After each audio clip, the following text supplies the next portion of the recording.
మళ్ళీ రాజకీయంగా వక్ర భాష చెప్పేటువంటి ప్రయత్నం జరుగుతోంది. అలా వారు పక్కకు మాట్లాడిన కొద్దీ తాపకొక స్లిప్పిట్లు వస్తూ ఉంది. పాపం పవన్ కళ్యాణ్ గారిని పేడ్ ఆర్టిస్టు, రేపు పొద్దున నిజంగా నాగరం కూడా బాగా డబ్బులుంటే నేను కూడా ఆయన ఒక పాత్రకి ఎంగేజ్ చేసి ఈ విధంగా మాట్లాడగలగడానికి అవకాశం. ఎందుకంటే ఆయనకు వచ్చే చిట్టీలు భారతీయ జనతా పార్టీ నుంచి వస్తున్నాయి, టీఆర్ఎస్ పార్టీ నుంచి వస్తున్నాయి. తెలుగు స్క్రిప్ట్ రాసుకొని మాట్లాడతారు. భావజ్వాల వ్యాప్తి ఉంటే తెలంగాణ నరాన గుండెల్లో ఉంటే నేను ఎవరిని అవమానిస్తాను ఆంధ్రప్రదేశ్ ప్రజలను కూడా. ఈవెన్ చంద్రబాబు నాయుడు గారు తెలంగాణ ముఖ్యమంత్రి రేవంత్ రెడ్డి గారు వచ్చి కూర్చుంటే కూడా తెలంగాణ విభజన హామీలను సామరస్యంగా పరిష్కరించుకోవాలని మాట్లాడుకునేటువంటి అటువంటి వాతావరణాన్ని కలిగేసే ప్రయత్నం చేస్తూ ఉన్నాం. ఇక్కడ ఉన్నటువంటి వాళ్లకు అన్ని రకాలుగా శాంతి భద్రతతో సహా ఎక్కడ కూడా అవసరమైతే రాజకీయంగా ఇవాళ చాలా మంది పోటీ చేసి గెలుస్తూ ఉంటారు. ఎవరికి అభ్యంతరం లేదు. ఏమనంటే కొండగట్టుకు పైసలు ఇచ్చినండి, నీ అయ్యే జాగిరియా పైసలు? తెలంగాణ ప్రభుత్వం ఆంధ్రప్రదేశ్ ప్రభుత్వం వస్తే ఇంకొక మాట మాట్లాడతారు, రానియరా తిరగనియరా. గత 4 నెలల కింద వచ్చినప్పుడు తెలంగాణ ప్రభుత్వం ఆయనను తెలంగాణ గెస్ట్గా ఇచ్చిన ప్రోటోకాల్ ఇచ్చి అది మర్చిపోయి మాట్లాడితే ఎట్లా?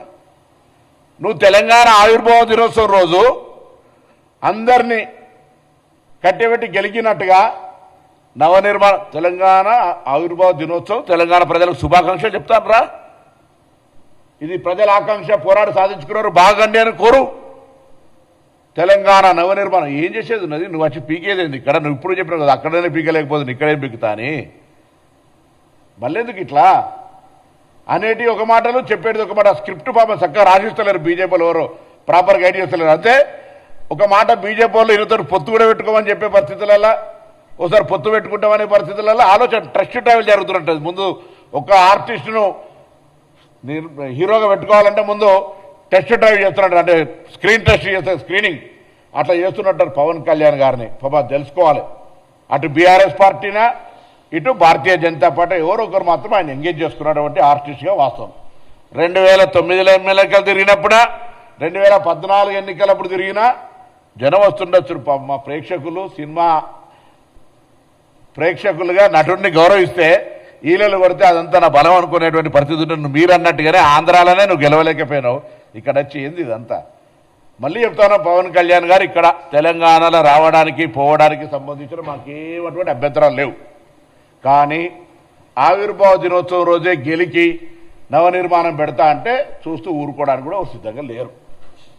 మా అయ్య జాగిరే నీ అయ్య జాగిరి కాదు అని స్పష్టంగా ఒక మాటకు చెప్పడానికి, తెలంగాణ ప్రజల ఆకాంక్షకు అనుగుణంగా ఏర్పడ్డదని చెప్పడానికి, ఈ తెలంగాణ ఆంధ్రప్రదేశ్ ప్రజలకు ఎప్పుడు కూడా స్వాగతం చెప్తుంది, ఎప్పుడు కూడా మేము వ్యతిరేకం కాదని చెప్పడానికి, ఇది ప్రజాస్వామ్యంలోనే ఉన్నామని చెప్పడానికి, ఆఖరికి పవన్ కళ్యాణ్ గారు ఎక్కడి దాకా దిగిపోయారు, అంబేద్కర్ గారు అంటే రాజ్యాంగాన్ని రచించినటువంటి వ్యక్తి విగ్రహాలకు సంబంధించి ప్రస్తావన తెచ్చేంత ధైర్యం చేస్తా ఉండే. ఇలా అహంకారం అంటే ఆయన ఏదో మాట్లాడుతున్న తెలంగాణలో తిరుగుతా ఎవడతున్నాడు?